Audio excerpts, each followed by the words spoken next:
अस्सलामुअलैकुम वरहमतुल्लाहि वबरकातुहू। दोस्तान मोहतरम, असदुद्दीन ओवैसी साहब में और इमरान प्रतापगढ़ी में झगड़ा होता नजर आ रहा है।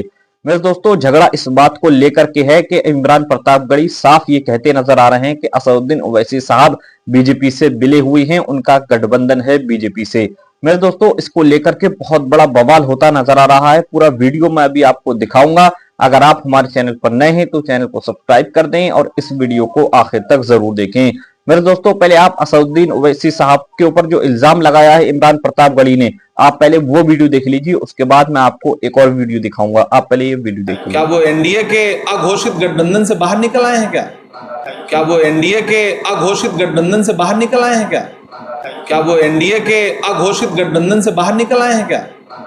एक तरफ तेलंगाना के मुख्यमंत्री रेवंत रेड्डी ये कहते हैं कि असदुद्दीन ओवैसी वो नेता हैं जो सिर्फ अपने संसदीय क्षेत्र के विकास की बात नहीं करते, बल्कि वो ओवरऑल पूरे देश के विकास के लिए, पूरे देश के लोगों की आवाज बनते हैं।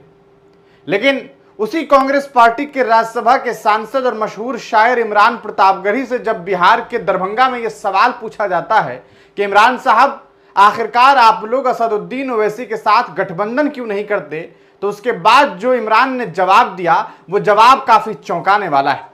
असल में आप तमाम लोग जानते हैं कि इमरान प्रतापगढ़ी कांग्रेस से राज्यसभा के सांसद हैं और जो माइनॉरिटी सेल है, यानी कि जो माइनॉरिटी विभाग है कांग्रेस का, उनके वो राष्ट्रीय अध्यक्ष हैं। फिलहाल बिहार में विधानसभा का चुनाव कुछ ही महीनों के बाद होना है और इसके लिए प्रत्याशियों का चयन होना है। उस चयन के लिए एक कमेटी गठित की गई है जिसका काम है स्क्रीनिंग करना कि कौन से प्रत्याशी कितने काबिल हैं और किन्हें चुनाव लड़ाया जा सकता है। उस स्क्रीनिंग कमेटी के एक सदस्य इमरान प्रतापगढ़ी भी हैं। उन्हें मिथिला जोन दिया गया कि आप मिथिला के सीट्स पर बात करेंगे, वहां के प्रत्याशियों से बात करेंगे और ये तय करेंगे कि कौन प्रत्याशी कितना काबिल है। इसी बीच जब एक प्रेस कॉन्फ्रेंस के दरमियान उनसे असदुद्दीन ओवैसी से गठबंधन का सवाल पूछा गया तो उन्होंने जवाब में ये कहा कि अच्छा, क्या असदुद्दीन ओवैसी साहब का जो अघोषित गठबंधन एनडीए के साथ है वो खत्म हो गया है। यानी कि सीधे तौर पर असदुद्दीन ओवैसी और उनकी पार्टी ऑल इंडिया मजलिस-ए-इत्तेहाद मुस्लिमीन पर इमरान प्रतापगढ़ी ने यह आरोप लगाया कि ये लोग क्या एनडीए से अलग हो गए, क्या भाजपा से अलग हो गए, क्या ये बीजेपी की बी टीम की तरह काम नहीं कर रहे। खुद देखिए इस इंटरव्यू में पूछे गए सवाल और इमरान के जवाब को। सर, ओवैसी का बार बार बयान आया कि वो आप लोगों से गठबंधन करना चाहते थे बिहार में इंडिया अलायंस से, लेकिन आप लोगों ने दिलचस्पी नहीं दिखाई। क्या वो एनडीए के अघोषित गठबंधन से बाहर निकल आए हैं क्या? तो इंडिपेंडेंस है, आप लोग आरोप लगाते हैं कि वो एनडीए के। नहीं, हम आप छानबीन करिए, खोजी पत्रकारिता करिए, आपको गठबंधन समझ में आ जाएगा। वो तो गए थे आप लोग, धन्यवाद। क्या वजह है कि उनको शामिल नहीं किया जाता? धन्यवाद, मैंने जवाब दे दिया।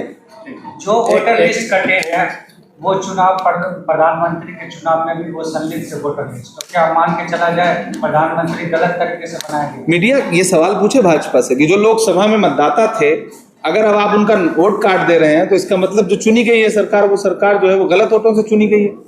एसआईआर पे हमारा जो ऑब्जेक्शन है उसमें एक पॉइंट तो ये भी है ना कि 4 दिन पहले जो सरकार चुनी गई, जिन लोगों ने वोट किया, आज आप उनके वोट काट दे रहे हो और इतनी बड़ी संख्या में वोट काट रहे हो, तो इसका मतलब जो इससे पहले सरकार चुनी गई वो फर्जी वोटों से चुनी गई है। उसी वोट चोरी का तो इल्जाम हम लगा रहे हैं। धन्यवाद। तो देखा दोस्तों आपने इमरान प्रतापगढ़ी को, लेकिन सवाल यह है कि इमरान प्रतापगढ़ी हालांकि इन सवाल का जवाब देते हुए कुछ जवाब उन्होंने दिया और कुछ जवाब देने से वो बचते भी दिखाई दिए। शायद उन्हें इस बात का एहसास हो कि इस मुद्दे पर बहुत ज्यादा बात करना बहुत मुनासिब नहीं है।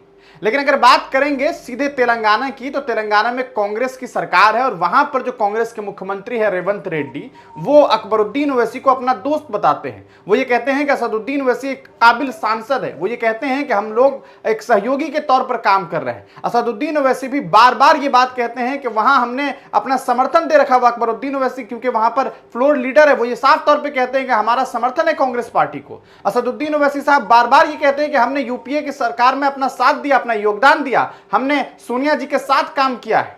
तो फिर इस बार जब महागठबंधन के साथ गठबंधन करने की बात असदुद्दीन ओवैसी ने की, तो सबसे पहले तो राष्ट्रीय जनता दल की तरफ से दरकिनार कर दिया गया। उसके बाद कहीं ना कहीं कांग्रेस पार्टी भी इस बात के लिए तैयार नहीं है और इमरान प्रतापगढ़ी के जवाब से यह बात साफ समझ में आ रही है कि कहीं ना कहीं कांग्रेस के साथ, यानी कि इंडिया महागठबंधन के साथ एआईएमआईएम की कोई गुंजाइश नहीं बनने जा रही है। अब तो देखना यह होगा कि आने वाले दिनों में जब बिहार विधानसभा का चुनाव होगा तो एआईएमआईएम अकेले चुनाव लड़ती है या तीसरे मोर्चे के साथ, क्योंकि तेज प्रताप यादव जो तेजस्वी के भाई हैं उनके साथ भी गठबंधन की बात चल रही है। अगर ऐसा कुछ होता है तो एक नया मोर्चा, एक नई कहानी, एक नई तस्वीर बिहार में सामने आएगी। आप इमरान प्रतापगढ़ी के इस बात से कितने सहमत हैं, उनके इस कहा सकता है जवाब पर आपका क्या इजहार ख्याल है, अपनी राय कमेंट सेक्शन में जरूर लिखिएगा और जहां तक हो सके इस वीडियो को शेयर कीजिएगा। चैनल पर नए हैं तो दोस्तान मोहतरम, जैसे कि आपने दोनों वीडियो देख ली, मेरे दोस्तों उम्मीद है कि आप ये पूरा वीडियो देखकर समझ गए होंगे।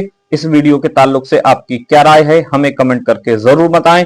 मिलते हैं इंशाल्लाह आने वाले अपडेट के साथ। अस्सलामु अलैकुम वरहमतुल्लाहि वबरकातुहू।